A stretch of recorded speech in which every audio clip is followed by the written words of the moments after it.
No, I didn't embezzle the company's money, I said, picking up the phone call from my father.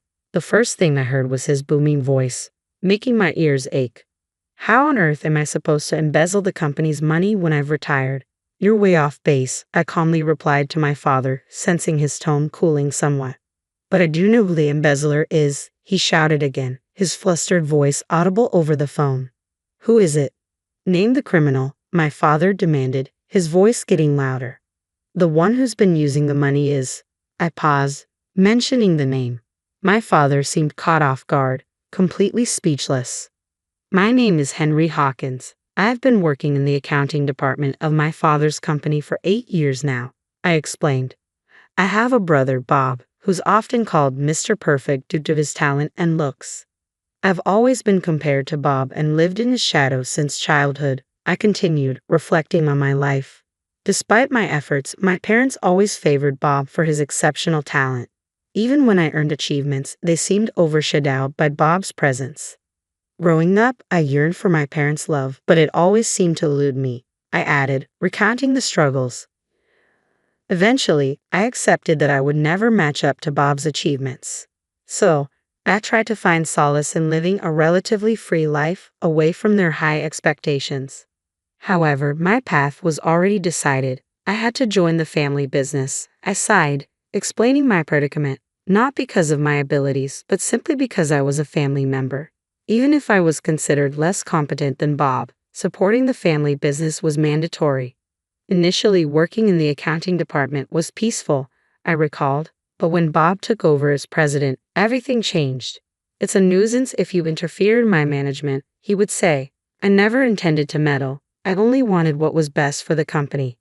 As I tried to speak up, I continued, frustration evident. Bob smirked and dismissed me, labeling me as incompetent. Incompetence gets in the way, Henry. So please leave. The phone call with my father left me conflicted. Between family expectations and my own aspirations, the tensions only seemed to grow. I was on the verge of saying a lot of things, but when I heard those words, my will to argue vanished completely. Reluctantly, I agreed to leave the company. Oh, I'm relieved you understand your own incompetence, Henry, Bob taunted as I packed my belongings. Being a CEO seems quite leisurely, doesn't it? You're the one who said I should leave, so once I do, never get involved with me again. Ha, of course I'm the one saying no to you. Don't come crying to me when you're in a financial pinch, Henry, Bob replied with a smirk. Leaving the company felt forced, but I wasn't attached to it. Instead, a strange relief washed over me knowing I could finally move on. Finding a new job took longer than expected. I suspected Bob had been pressuring related companies. Despite the difficulty and time it took, I eventually found a job that brought me satisfaction. It's not a big company, but the people here are warm and kind, I reflected. No one sees me as an inferior elder brother, as they did in my previous job. Have you gotten used to the work? A woman peered into my face as I focused on the computer, showing a kindly smile. She was Sonia Smith, the CEO's daughter of this company. Despite the stereotype of a CEO's daughter being arrogant and pampered, Sonia was nothing like that. Though clearly doted on by her father, she was considerate and caring, even showing concern for me, a newcomer. Yes, thanks to you, I replied with a smile, watching Sonia return to her seat. Thanks to Sonia's care, I began to feel more settled in my new role. I quickly bonded with my new colleagues, and within a few months of switching jobs, my relationship with Sonia had also grown deeper. We often have dinner at a nearby restaurant if we finish work at the same time, I noted, contrasting these interactions with the impersonal atmosphere at my father's company. It was a refreshing change. One day, enjoying my current work-life balance, my smartphone rang unexpectedly. I had finished work early and was thinking of relaxing at home when I saw a familiar name on the display. Bob. I hesitated, tempted not to answer, but knowing he'd persist, I reluctantly picked up. Hello, brother. You're slow to answer, aren't you? Managing well with that new job?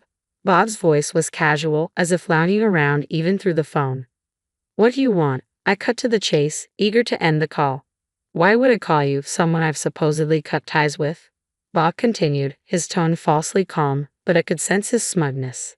There's a woman named Sonia Smith at your company, isn't there? He asked abruptly. I met her at a party recently. She struck me as a good and modest lady, thought I might get closer to her.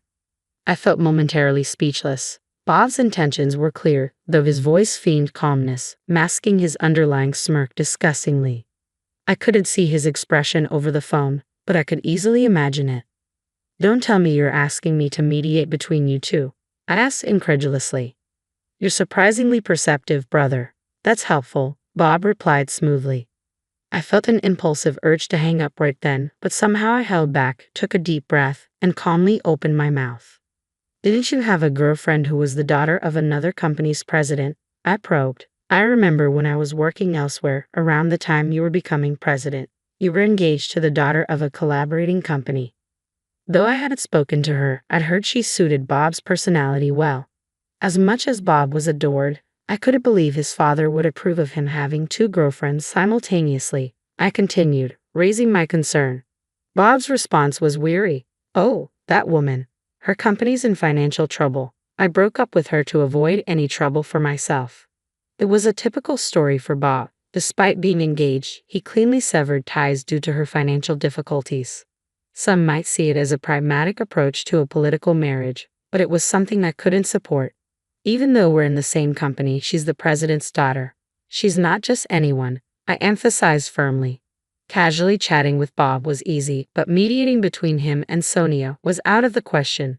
Despite seeing each other daily and dining together several times a week, I foresaw trouble if I admitted this to Bob, so I politely declined, making up excuses. "Well, that makes sense. It's impossible for a regular employee like you, bro." Bob surprisingly accepted my refusal. The call ended somewhat smoothly that day, but soon after, I began receiving frequent calls from him. Each time he called, Bob insisted, "You're at the same company. You should find some common ground if you try." Finding it ridiculous, I denied his request and hung up, growing increasingly annoyed with each repetitive call. Then calls from my father started coming, not about work, but about Bob. I thought I wasn't involved anymore. I muttered as my father explained, "Bob mentioned you know Miss Smith well. We need your help to deepen her relationship with Bob." As a child, I'd yearned for such validation from my parents, but now it only irked me. "I can't do that," I responded tersely, feeling only annoyance listening to my father's reasoning. I ended the call abruptly without saying more. One day, amidst the persistent calls from Bob and my parents, Sonia invited me to dinner after work. To be honest, I was grateful for Sonia's invitation, as it provided a welcome respite from the persistent calls from my parents. We decided to dine at our usual nearby restaurant. Once the food arrived, Sonia looked troubled as she began to speak. "Have you been in touch with your brother lately?" she asked, her concern evident. I had previously shared with Sonia about my family dynamics and why I had changed jobs. Despite knowing I wasn't on good terms with Bob, her sudden question left me uneasy. "Did my brother do something?" I inquired cautiously. "Well, yeah," Sonia admitted. "I guess there was an incident. Bob mentioned they met at a party." I felt a twinge of discomfort hearing this, but the immediate issue was Bob's persistent calls and the possibility he might be disrespecting Sonia. As I voiced my concern, Sonia peered intently at me. "Oh, what?" I asked, thrown off guard. "You don't look much like brothers, do you?" Sonia observed, her words stirring childhood memories. "The younger one is outstanding, but the older brother is not so much," she continued, reflecting on the differences between us. "They don't look like brothers at all." These words echoed sentiments I had heard repeatedly from various people, a reflection of the stark contrast between Bob's success and my more modest achievements. Unpleasant memories flashed through my mind, memories of similar comments from my parents and others. But I brushed them aside, focusing on Sonia's advice. "If you're open to advice," she suggested gently, "you should consider distancing yourself from Bob." I knew it wasn't my place to interfere, but I felt compelled to speak up. Since changing jobs, Sonia had been kind to me, and I didn't want her to be unhappy. That's why I spoke, but to my surprise, Sonia responded, "I feel the same way." She smiled warmly and took a sip of water. "I'm not particularly interested in getting close, but my father is concerned." "Hey, do you know a secret?" she whispered conspiratorially. I was taken aback, but I replied cautiously, "Is it related to what I know?" "Who knows? It might be a different story," she replied with a smug smile. Several weeks after our dinner together, my phone rang. It was my father. Our contacts had been sparse lately, so I assumed he was too busy to deal with me. "Hello, Dad," I can't mediate. I started, but before I could continue, he cut in sharply. That's not why I called today. Have you embezzled money from our company? His sudden accusation caught me off guard, and his yelling stunned my ears. I briefly considered shouting back, but I understood the gravity of the situation. How could I, having resigned, embezzle company money? That's a ridiculous accusation, I retorted, trying to keep my composure. Well, but my father's voice faltered, then calmed somewhat. I sighed heavily, steeling myself for what I had to say. But I know who the embezzler is. What? Who is it?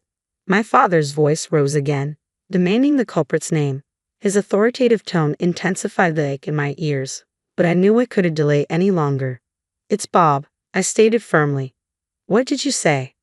When I uttered Bob's name, my father was completely speechless, caught off guard as if he hadn't anticipated this at all. It's not surprising he chose the younger son, Bob, who is more competent, to be the CEO of the company. I began, reflecting on the situation, but I never expected that Bob would be embezzling company funds. I had become aware of this while still working in the accounting department. Initially, the amounts were small, easily overlooked, but they grew bolder over time. Before I knew it, a substantial sum had been embezzled, and the only person who could have done it was Bob, now CEO. There's no future for the company at this rate, I thought grimly. It's on the brink of collapse. Bob must have realized that I knew about his embezzlement, which is why he forced me to quit abruptly. I continued, anticipating my father's disbelief. If you look at the accounting documents I left, it'll become clear.